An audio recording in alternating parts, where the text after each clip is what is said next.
Good morning. आज का topic है इंडिया और वर्ल्ड इकोनॉमी।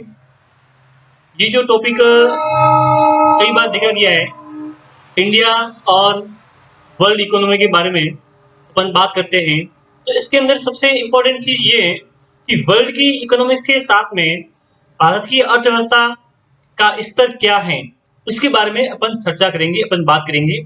ये टॉपिक बीकॉम फर्स्ट ईयर का टॉपिक है आर्थिक पर्यावरण का। इसका सवाल 7 नंबर का सवाल आता है।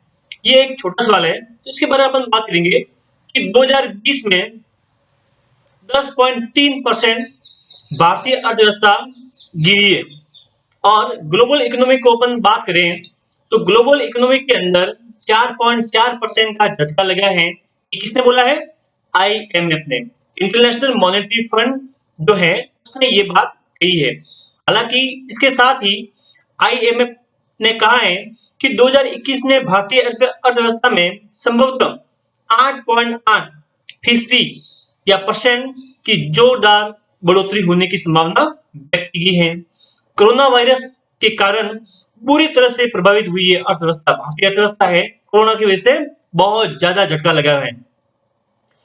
भारतीय अर्थव्यवस्था में इस वर्ष के दौरान 10.30% की बड़ी गिरावट होने का अनुमान है। अंतर्राष्ट्रीय मुद्रा कोष IMF ने ये बात कही है कि हालांकि इसके साथ ही 2021 में भारतीय अर्थव्यवस्था में संभवतः 8.8% की जोरदार बढ़त दर्ज की जाएगी और यह चीन को पीछे छोड़ते हुए सबसे तेजी से बढ़ने वाली अर्थव्यवस्था बन जाएगी। फिर भी ये बात कही है कि चाइना के अंदर 2021 में 8.2% वृद्धि दर हासिल होने का अनुमान है। ठीक है ना, ये इसके अंदर बात की है। वही बात अपन करें तो मौजूदा वर्ष में वैश्विक अर्थव्यवस्था मतलब विश्व की अर्थव्यवस्था में 4.4% की गिरावट और 2021 में 5.2% की जोरदार वृद्धि के साथ आगे बढ़ने का अनुमान व्यक्त किया गया है। IMF ने अपनी विश्व आर्थिक परिदृश्य पर जारी ताजा रिपोर्ट में ये बात व्यक्त की है, अनुमान लगाए हैं कि ये रिपोर्ट IMF ने वर्ल्ड बैंक के साथ में सालाना जो इनका जो मीटिंग होती है, उनकी वार्षिक ये जो मीटिंग होती है, उन्होंने ये बात वहां पर कही है। 2020 में केवल चीन ही एक ऐसा देश है जहां पर वृद्धि उनकी हुई है, GDP के अंदर वृद्धि हुई है। रिपोर्ट में कहा गया है कि 2020 के अंदर वैश्विक अर्थव्यवस्था में 4.4% की गिरावट आएगी और 2021 में यह 5.2% की जोरदार वृद्धि के साथ हासिल करेगी। IMF की इस रिपोर्ट के मुताबिक 2020 में अमेरिका की अर्थव्यवस्था में 5.8% गिरावट आने का अनुमान है, जबकि अगले वर्ष इसमें 3.9% की वृद्धि होने की संभावना व्यक्त की है। ये अमेरिका की इसमें बात की जा रही है। ठीक है ना, तो आपको ये भी ध्यान रखना है कि कौन से देश में कितनी वृद्धि हो रही है और कौन से देश में कितनी परसेंट की गिरावट हुई है, ये अपन को इसमें बताना पड़ेगा। अर्थव्यवस्था में 5.8% गिरावट होने का अनुमान है, जबकि अगले वर्ष इसमें 3.9% की वृद्धि होने की संभावना भी व्यक्त की गई है।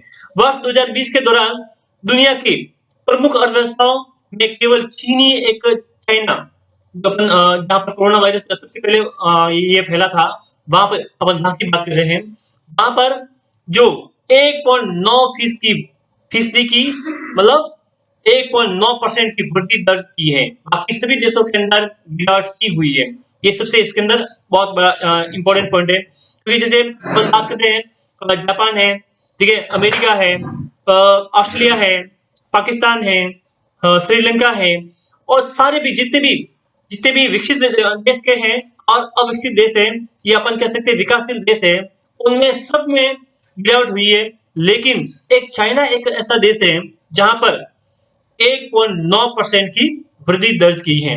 एक सोचने वाली बात है कि ऐसा उन्होंने कैसे किया, क्योंकि अपन बात करते हैं कि 1.9% की वृद्धि तो हुई है, बाकी देशों के अंदर कमी हुई है। तो इसके बाद ये भी बहुत बड़ा एक विश्लेषण का पॉइंट है, रिसर्च का पॉइंट है कि ऐसा क्या कारण थे जिसके अंदर अपन इसके अपन ये चर्चा करेंगे, बाद में चर्चा करेंगे, लेकिन अभी इसमें मैं आपको और कुछ पॉइंट बताता हूँ।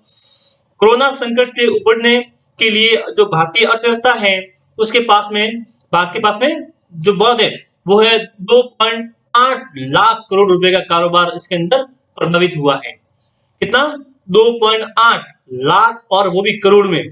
ठीक है, तो ये भी आपको इसमें ध्यान रखना है। आईएमएफ ने अपनी रिपोर्ट में कहा है कि आर्थिक गतिविधियों के मामले में अनुमान में संशोधन भारत के मामले में बड़ा है, और जहां सकल घरेलू उत्पादन, ठीक है, जो उत्पाद हुआ है जीडीपी में 2020 की दूसरी तिमाही अप्रैल से लेकर जून तक भारत के वित्त वर्ष के ये मुताबिक पहली तिमाही जो उसमें है उसके अनुमान लगे हैं के दौरान अनुमान में बड़ी गिरावट इसमें देखी गई है। ये भी इसके अंदर इंपॉर्टेंट पॉइंट है, इसमें भी ये आता है। रिपोर्ट में ये कहा गया है कि परिणाम स्वरूप अर्थव्यवस्था में 2020 में 10.3% घटने का अनुमान है, जबकि 2021 में यही बढ़ेगी। दर कितनी बढ़ेगी? 2021 में 8.8% की वृद्धि दर इसके अंदर उछाल के साथ में, ठीक है, बढ़ोतरी की संभावना व्यक्त की गई है। हालांकि वर्ल्ड बैंक ने इसमें 9.6% की गिरावट का इसमें आंकड़े बताए हैं, जो आपको इसमें ये बात आपको नोट करना है। इसमें एक बार 2 नंबर का भी सवाल इसमें सवाल आता है कि इसमें कितनी परसेंट गिरावट हुई, वर्ल्ड बैंक ने क्या बोला था। हालांकि इतना तो वुड-बी सवाल नहीं आएगा, लेकिन फिर भी आपको इसमें याद करना है। 7 नंबर का बड़ा सवाल आता है, उसको आपको इसमें ढंग से देखना। इससे पहले 2019 में भारत की आर्थिक वृद्धि दर 4.2% रही थी। पिछले सप्ताह विश्व बैंक ने कहा था कि भारत की जीडीपी इस वर्ष वित्तीय वर्ष 9.6% की घटेगी, लेकिन विश्व बैंक ने दक्षिणी एशिया आर्थिक रिपोर्ट में ये अनुमान व्यक्त किया गया था कि इसमें कम गिरने की संभावना है। हालांकि गिरेगा तो गिरेगा, लेकिन इसमें कम गिरेगा, ठीक है ना। और ग्लोबल इकोनॉमी के अंदर मैंने आपको उसमें 2 आंकड़े आपको बताए हैं कि भारतीय अर्थव्यवस्था के अंदर, ठीक है, 2020 के अंदर 10.3% की गिरावट आएगी, और वर्ल्ड इकोनॉमी के अंदर अपन बात करते हैं तो 4.4% का, ठीक है, झटका लगेगा या गिरावट इसमें महसूस की गई है। तो ये एक सवाल था जो उसमें कि भारतीय अर्थव्यवस्था और वर्ल्ड की अर्थव्यवस्था के साथ में अपन कुछ इसमें आंकड़े के द्वारा अपन इसमें टेस्ट किए, इसमें कितने परसेंट की गिरावट हुई और कितने परसेंट की वृद्धि होने की संभावना व्यक्त की है। हालांकि इसके अंदर ये बात भी सामने आई है कि अंतर्राष्ट्रीय स्तर पर चाइना की जो कंडीशन है बाकी देशों से काफी ठीक है, क्योंकि उसने 1.9% की वृद्धि इसमें दर इसमें लाई है, ठीक है, उस उनकी दर है, तो उनमें कमी नहीं हुई। बाकी सभी देशों में, चाहे वो विकसित देश हो या अविकसित देश हो या अविकसित देश हो, सभी देशों की जीडीपी दर है उसमें कमी हुई है। लेकिन चाइना एक ऐसा देश है जी हाँ, जहाँ पर 1.9% की वृद्धि दर देखने को मिली है। तो इसके बारे में अपन बाद में चर्चा करेंगे, अपन नेक्स्ट टॉपिक लेंगे इसके बारे में। तो ये जो सवाल है, इसका सवाल 7 नंबर का सवाल आता है, आपको याद करना है, और इस संबंध में आपके कोई क्वेश्चन है आप मुझे जरूर पूछना, इसको शेयर करना और इसको डाउनलोड भी करना, आप उसको देखना, पढ़ना और सुनना, और इस संबंध में कोई भी आपके क्वेश्चन है तो आप मुझे जरूर कमेंट करना, ठीक है ना। और मुझे इसमें मैं नेक्स्ट अभी मैं ये टॉपिक लूंगा जिसमें मैं आपको बताऊंगा, ठीक है, कि भारतीय अर्थव्यवस्था का साथ में अंतरराष्ट्रीय स्तर पर अभी कौन-कौन से इसमें प्रमुख कारण थे वो मैं आपको बताऊंगा कि भारत में कौन-कौन से कारणों से भारतीय अर्थव्यवस्था डाउन में गई है। तो इसके बारे में अपन बाद में चर्चा करेंगे, ठीक है। Thank you.